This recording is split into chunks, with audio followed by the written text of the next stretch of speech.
Hello and welcome to the Collapse Experiment. Today we're doing some more coverage on Iran-Contra, Khashoggi, what exactly was going on, how Epstein was involved. So this is from page 301 from volume 1 of One Nation Under Blackmail by Whitney Webb. The sub-chapter, it's not a chapter, but it's part of a chapter, the Mainland Savings Connection. Perhaps we'll find out where Epstein's role in this whole thing was, but Khashoggi is quite the character. There's some recent interviews with Kyriakou that I've seen where he's talking about Khashoggi and seemed to be very familiar with the guy. When U.S. arms began flowing to Iran at the end of August 1985, it was Adnan Khashoggi who advanced the initial capital through his BCCI bank accounts to put the thrust of the plan into motion. The initial bridge financing was $1 million, following shortly thereafter by an additional $4 million. Khashoggi subsequently claimed that his $5 million plus an additional $2.5 million, whose purpose was unclear, came from a loan provided by Roland Tiny Rowland, the well-heeled British tycoon, corporate raider, and member of the Claremont Club, who was briefly discussed in the last chapter. While Rowland's connection to the Iran-Contra affair is well documented and will be discussed shortly, he denied the validity of Khashoggi's claims. While this denial might simply be a case of Rowland trying to put distance between himself and the affair, it happens that shortly prior to the initiation of the arms transfers, Khashoggi came into $5 million via a surprising route. Mainland Savings, a Houston-based savings and loan. Mainland Savings, one of the SNLs that collapsed spectacularly over the course of the 1980s, was plugged into a wider network of crooked land developers, organized crime associates, and other denizens of the murky world of covert operations. No. Khashoggi's ties to Mainland Savings dated back to 1977. It's weird how that year keeps coming up. Isn't that when Hillary was still starting to bang Vince Foster? When Mario Renda, an ambitious New Yorker with dreams of wealth and power, stepped off of a plane in Riyadh, Saudi Arabia. He was then a partner in IPAD, the International Planners and Developers Construction Consortium, that hoped to gain a lucrative contract to build concrete homes in Jeddah. Khashoggi was reasoned, would be the key to unlocking the deep pockets of wealthy Saudis, and after meeting with Renda, the arms dealer committed himself to the venture.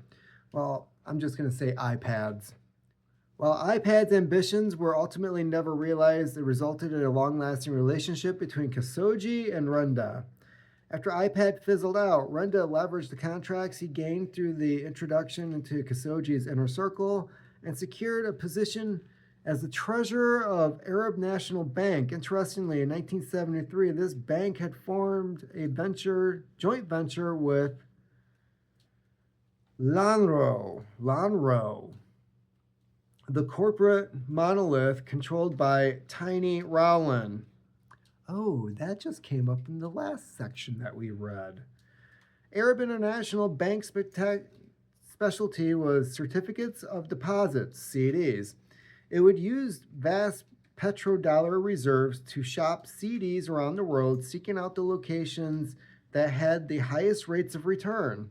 Renda positioned himself front and center in these efforts while providing him with the ideas for his next venture. In 1978, he returned to New York City and formed Arabs Inc. Arabas Inc. I totally said that wrong. A one-man firm that was intended to broker positions, likely on behalf of Arab clients. The timing was fortuitous. Against the backdrop of the early 1980s, deregulation fever, Renda became connected to Martin Schwimmer. Schwimmer rumored to be a money launderer for the Lucchese crime family, managed the pension funds for several New York unions. Why do you gotta be a stereotype? Including Teamsters Local 810.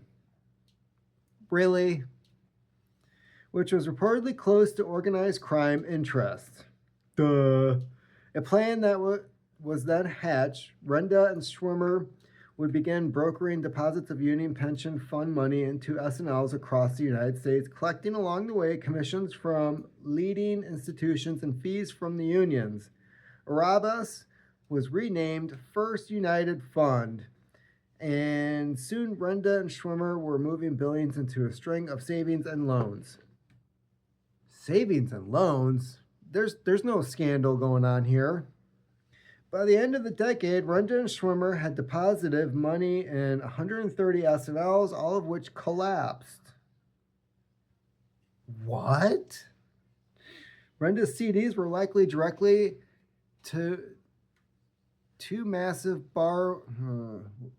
was likely directed to massive borrowing at each of these institutions, which were generally unpaid.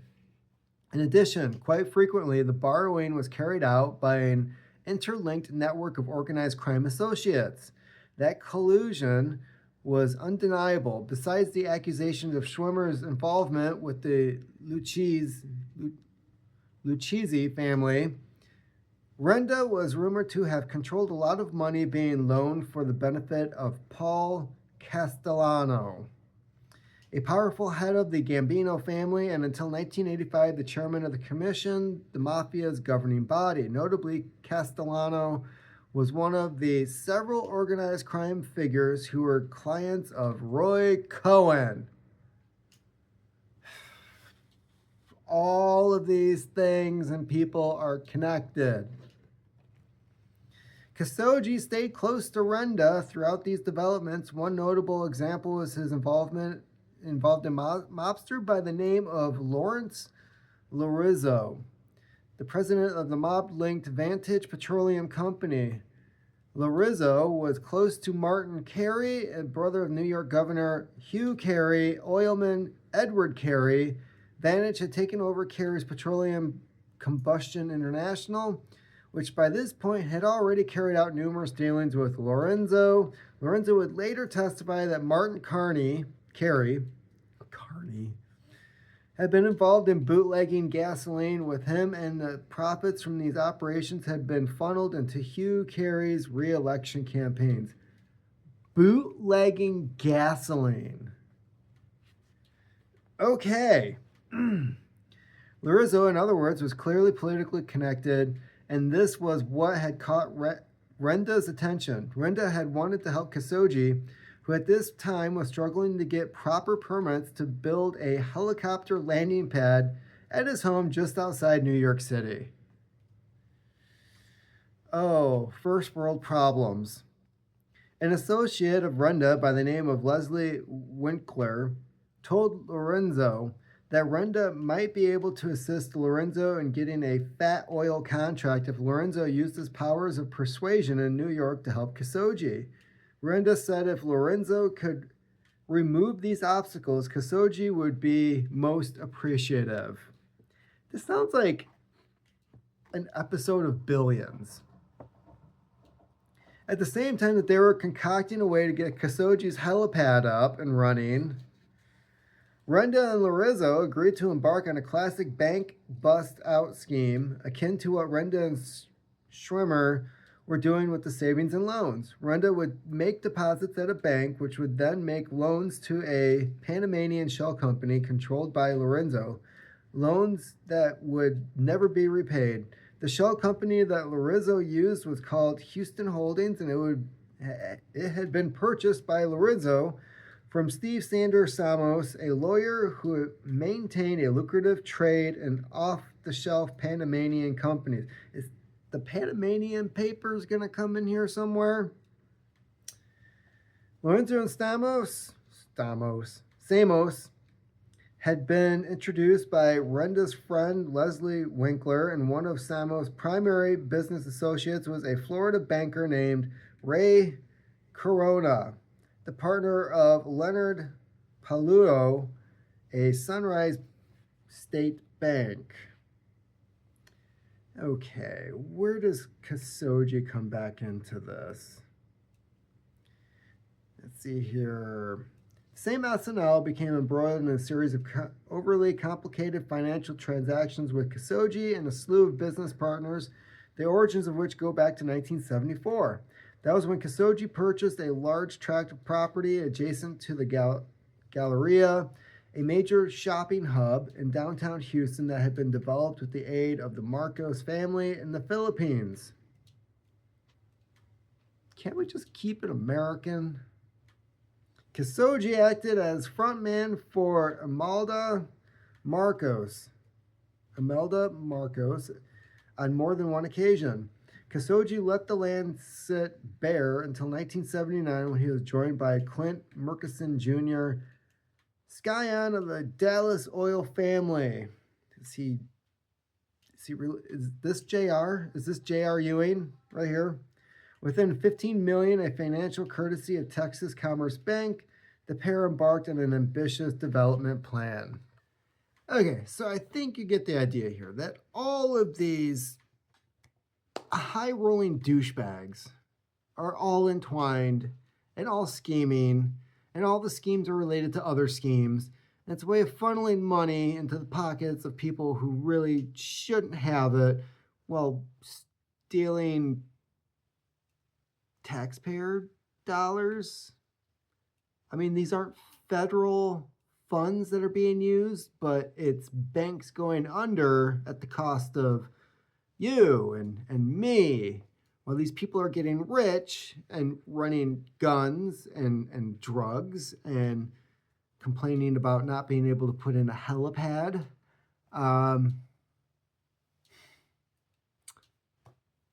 Yeah, these are the people who are running things. I mean, the whole savings and loan scam. How you probably know somebody who lost their retirement or their life savings in the savings and loan scam because of these guys. So, didn't see Epstein in there. And there seems to be a lot of chapters where it's not Epstein, but it's Epstein related because the people doing these things are associated with Epstein. So I think that's what they're getting at. You want to know more about it? Check out the book. I highly recommend it. So that's where we're at.